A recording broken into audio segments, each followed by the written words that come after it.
Hi అండి, నమస్తే. Welcome back to our channel Krishna's vlogs. ఈరోజు ఈ వీడియోలో సున్నుండల్ని ఈజీగా ఎలా ప్రిపేర్ చేసుకోవాలో చూపిస్తున్నానండి. చాలా టేస్టీగా ఉంటాయి. ఈ పద్ధతిలో మీరు ప్రిపేర్ చేసినట్లయితే ప్రతి ఒక్కరు చాలా ఇష్టంగా తింటారు. ముందుగా దీన్ని ప్రిపేర్ చేసుకోవడం కోసం ఒక బాండీని పెట్టుకొని అందులోకి ఒక టీ గ్లాస్ వరకు పొట్టు మినపప్పును తీసుకోండి. మంటను లో టు మీడియం ఫ్లేమ్లో పెట్టుకొని వీటిని లైట్ గోల్డెన్ కలర్ వచ్చేంత వరకు డ్రై రోస్ట్ చేసుకోవాలి. వీటిని హై ఫ్లేమ్లో అస్సలు వేపుకోకూడదండి. లో టు మీడియం ఫ్లేమ్లో వేపుకుంటూ మంచి అరోమా వచ్చేంత వరకు ఫ్రై చేసుకోవాలి. ఈ మినపప్పు కనుక మాడిపోయినట్లయితే సున్నుండల టేస్ట్ అస్సలు బాగోదండి. లైట్గా కలర్ చేంజ్ అయ్యి మంచి అరోమా వచ్చినట్లయితేనే సున్నుండల టేస్ట్ అనేది చాలా బాగుంటుంది. ఈ విధంగా ఫ్రై అయితే సరిపోతుంది. ఇప్పుడు స్టవ్ ఆఫ్ చేసుకొని వీటిని ఒక ప్లేట్లోకి తీసుకొని పూర్తిగా చల్లారనివ్వండి. ఇప్పుడు స్టవ్ వెలిగించుకొని అదే బాండీలో ఒక 2-3 టేబుల్ స్పూన్ల వరకు నెయ్యిని వేసుకోండి. నెయ్యి హీట్ అయిన తర్వాత ఏ గ్లాస్తో అయితే మినపప్పును తీసుకున్నామో అదే గ్లాస్ తోటి ఎండు కొబ్బరి ముక్కల్ని తీసుకోండి. మెజర్మెంట్స్ అన్నీ ఒకటే కప్పుతో కానీ గ్లాస్తో కానీ తీసుకున్నట్లయితే మనకి రెసిపీ అనేది పర్ఫెక్ట్గా కుదురుతుంది.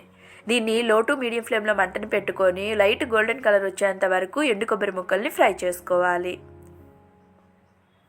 ఇలా ఫ్రై అయిన వీటిని ఒక ప్లేట్లోకి తీసుకొని పక్కన పెట్టుకోండి.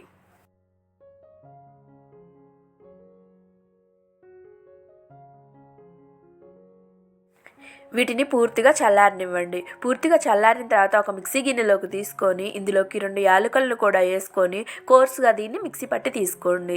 వీడియోలో చూపిస్తున్న విధంగా ఈ విధంగా మిక్సీ పట్టుకున్నారంటే సరిపోతుంది. దీన్ని ఒక గిన్నెలోకి తీసుకొని ఇప్పుడు అదే మిక్సీ గిన్నెలో ముందుగా మనం ఫ్రై చేసుకున్న మినపప్పును కూడా వేసుకొని వీలైనంత ఫైన్ పౌడర్ లాగా మిక్సీ పట్టి తీసుకోండి. వీడియోలో చూపిస్తున్న విధంగా ఇలా స్మూత్గా ఉండాలి. ఇందులోనే 1 టీ గ్లాస్ వరకు బెల్లం తురుమును కూడా వేసుకొని మిక్సీ పట్టి తీసుకోండి. ఇలా మిక్సీ పట్టి తీసుకోవడం వలన బెల్లము గెడ్డలేమి లేకుండా మినప్పిండిలో బాగా కలిసిపోతుంది. ఇప్పుడు దీని మొత్తాన్ని ఒక గిన్నెలోకి తీసుకోండి.